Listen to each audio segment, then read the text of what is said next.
શું કહે છે પહેલાં તો ક્વેશ્ચન તમને સમજાવવો જોઈએ.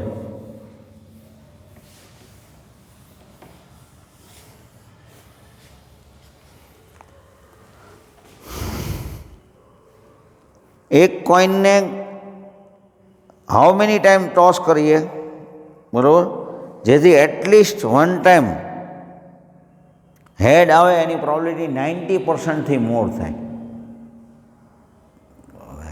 સમને ઉપાડો હોય ક્યાંથી એમ થાય ને. સમ બીજા બધા સમ કરતાં આ સમ જુદો હું કામ પડે, તો કે ભાઈ આટલો એટલીસ્ટ ને કેટલી વાર ટોસ કરવાની ને એવી બધી વાત છે. તો પહેલાં તો મિસલિનિયસ એક્સરસાઇઝ હોય એટલે તમારે એમ સમજવાનું કે કઈ ટાઈપનો સમ છે. તો બર્નોલીઝ ટ્રાયલ ઉપરનો છે.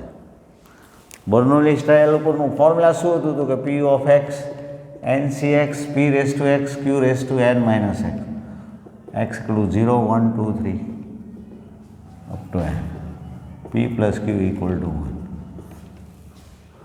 આ જે ફોર્મ્યુલા છે એ બર્નોલીઝે આપેલું ફોર્મ્યુલા, એટલે બર્નોલીઝ ટ્રાયલ એમએ કહી શકાય, બર્નોલીઝ ફોર્મ્યુલા એમએ કહી શકાય, બરાબર. ફિઝિક્સમાં જે મેં તમને ત્યારે વાત કરી હતી, P four probability four success ને ક્યુ ઇઝ પ્રોબેબિલિટી ફોર ફેલર અથવા unsuccess.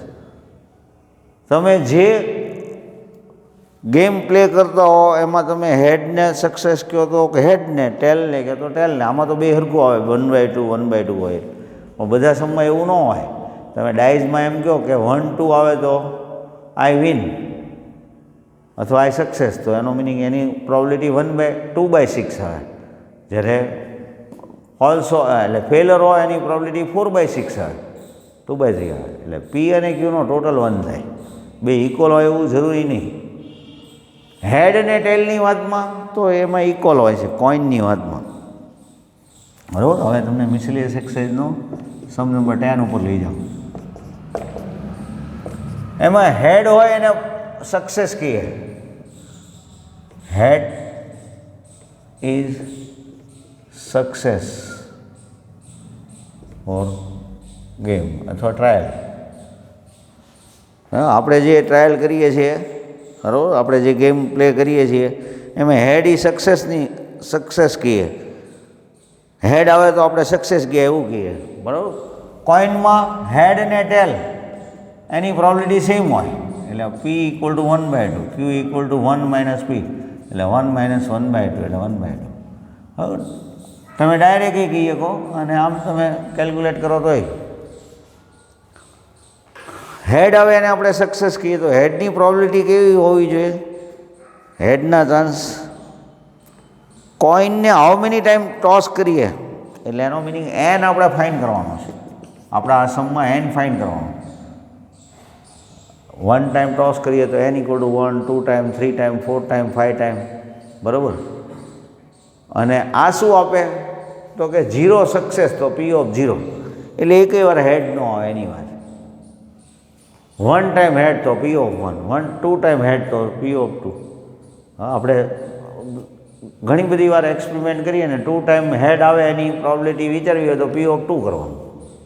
3 times probability 3 time toss કરીએ, 3 ટાઈમ્સ હેડ આવે એની પ્રોબેબિલિટી તો પી ઓફ 3, પી ઓફ 4, એમ પી ઓફ n. જેટલી ટ્રાયલ તમે કરો બધી વાર હેડ આવે તો પી ઓફ n કહેવાય. એક્સ ઇક્વલ ટુ n થઈએ કે ભાઈ હું બધી વખત સક્સેસ જાઉં. આમાં શું કીધું છે? હિયર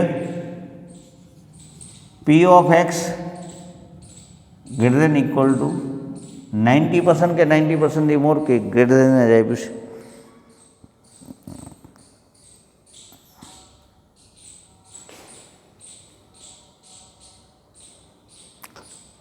%90 કરતાં વધારે, એટલે 90%થી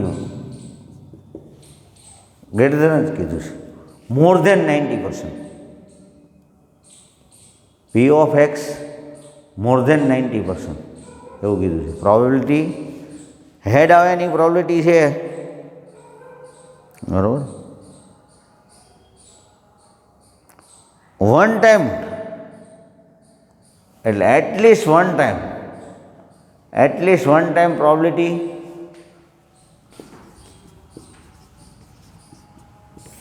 એટલીસ્ટ 1 ટાઈમ એનો meaning P of 1, P of 2, P of 3 up to P of n more than 90%. At least one time હેડ.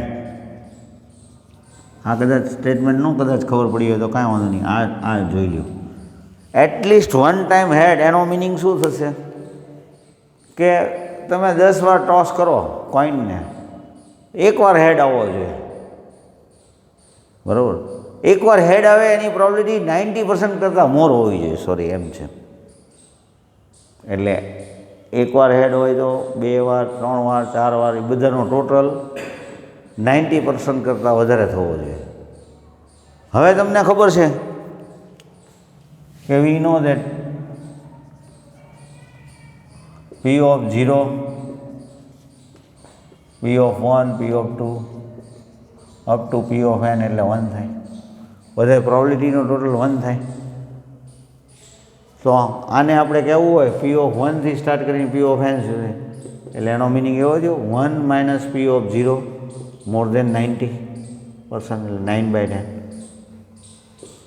અને 1 કહીએ અને 2 કહીએ તો ફ્રોમ 1 and 2. ટૂંકમાં આની જગ્યાએ શું મૂકીએ કે પી of 1, P of 2, P of 3, એટલા માટે તો કે 1 માઇનસ પી ઓફ 0. આ 9/10 ને આ સાઈડ લઈ લઈએ અને પી ઓફ 0 ને આ સાઈડ લઈ લઈએ.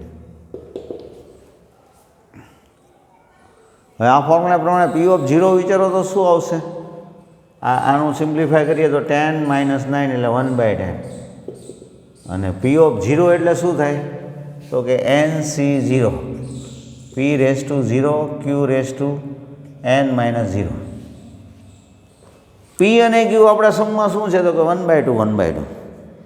n તો કે n નથી ખબર, તો કે કાંઈ વાંધો નહીં, પણ NC0 એટલે 1 થાય. n ગમે તે હોય, કોઈ પણ નેચરલ નંબર હોય, બરાબર? પી 1/2, આ સીધું 1 કહીએ કહો, અને 1/2 રેઝ ટુ n ખબર નથી આપણને. પી એટલે 1/2 રેઝ ટુ 0 એટલે 1 થાય. તો એનો મિનિંગ એવો થયો, ફાઇનલી શું આવ્યું આપણે તો કે 1/2 1/10 is more than 1/2 raise to n. આની પછીનો મિનિંગ આવો થાય. હવે n એટલે શું તો કે number of trial. Number of trial છે એ તો નેચરલ નંબરમાં જ હોય. તમે એવું ન કરીએ કે અડધી ટ્રાય કરી, દોઢ ટ્રાય કરી, એવું કરીએ કાંઈ તો કે નહીં. n બિલોંગ્સ ટુ n હોય, બરાબર? તો n belongs to n. n equal to 1 માટે જુઓ તો ટ્રુ થાય છે તો કે 1/10 1/2 રેઝ ટુ 1, 1/2 કરતાં 1/10 મોટા હોય તો કે ના. 2 માટે n ઇક્વલ ટુ 2 માટે તો કે અહીંયા 1/4 આવે ને અહીંયા 1/10 આવે તો કે ના. 3 માટે અહીંયા 1/2 રેઝ ટુ 3 એટલે 1/8. 1/8 કરતાં 1/10 નો. So this is not possible for અથવા નોટ ટ્રુ ફોર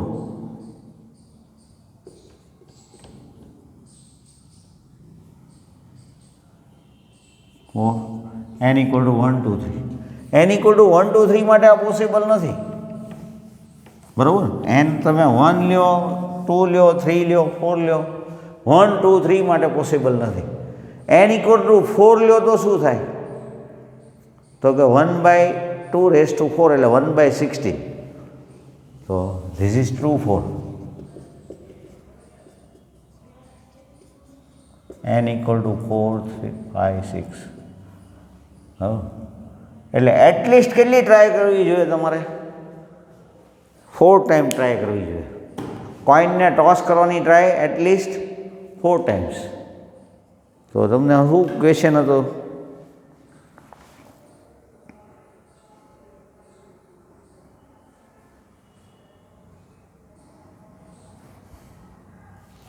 એટલીસ્ટ કેટલી વાર ટોસ કરવો જોઈએ કોઈનને? તો કે 4 ટાઈમ. 4 ટાઈમ ટોસ કરે, 5 ટાઈમ, 6 ટાઈમ, 7 ટાઈમ, તો એટલીસ્ટ 1 હેડ આવે એની પ્રોબેબિલિટી 90% કરતાં વધારે જ થાય. આમ કોમન સેન્સથી વિચારો ને કે 4 કે 4થી વધારે વાર પ્રયત્ન કરો તો એક હેડ તો આવે જ તે ને, અને એની પ્રોબેબિલિટી કેટલી? 90%થી વધારે. એક હેડ આવે જ તેવું આપણે કહીએ એટલે આપણે 100%ની વાત કરીએ છીએ, પણ અહીંયા તો 90%થી મોર કીધું છે. હા, 100%, 90%, છતાં 100% એવું મેથ્સમાં ન કહી લો. કેમ? તો કે કોઈનને તમે 4 ટાઈમ ટોસ કરો, એકે વાર હેડ ન આવે એવું બને કે નહીં? એટલે એક ટાઈમ હેડ આવે એના ચાન્સ વધી જાય. તમે 1 વાર ટોસ કરો, 2 વાર ટોસ કરો, 3 વાર ટોસ કરો, 4 વાર ટોસ કરો, તો 1 વાર હેડ કે 1થી વધારે વાર હેડ આવે એના ચાન્સ વધી જાય. બરાબર? એટલે 90%થી મોર થાય. બરાબર? એટલે we toss the coin at least 4 times.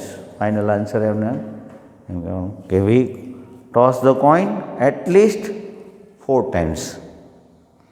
કોઈનને 4 ટાઈમ ટોસ કરીએ એટલીસ્ટ, તો વન ટાઈમ હેડ આવેની પ્રોબેબિલિટી મોર ધેન 90%. બરાબર? તો આ જે વાત છે એ પ્રોબેબિલિટીની છે. આજે તમે ટેસ્ટ આપી દો, પછી હવે તમારે પ્રોબેબિલિટીના ડાઉટ માટે પ્રતીક સરને મળવાનું રહેશે. બરાબર? કારણ કે તમે મને તો ડાઉટ આપતા નથી, અને પ્રતીક સરને જો તમે મળતા નથી તો તમારે કાંઈ કરવું નથી એવું નક્કી થઈ જાય. આજની ટેસ્ટ બધાએ જેવી તૈયારી થઈ એવું આપવાની છે, તો જ તમને વાસ્તવિક ખબર પડે. પ્રતીક સરે જ પેપર સોલ્વ સેટ કર્યો છે, અને એ જ જોવાના છે. તમારું પેપર તમારે સોમવારે આન્સર સાથે આપવા આવવાનું છે. બરાબર? હવે આપણે જે વાત કરશું એ 12th સ્ટાન્ડર્ડમાં વેક્ટર શરૂ કરશું, પણ એ પહેલાં થોડીક ડિટર્મિનન્ટની વાત કરી દઉં.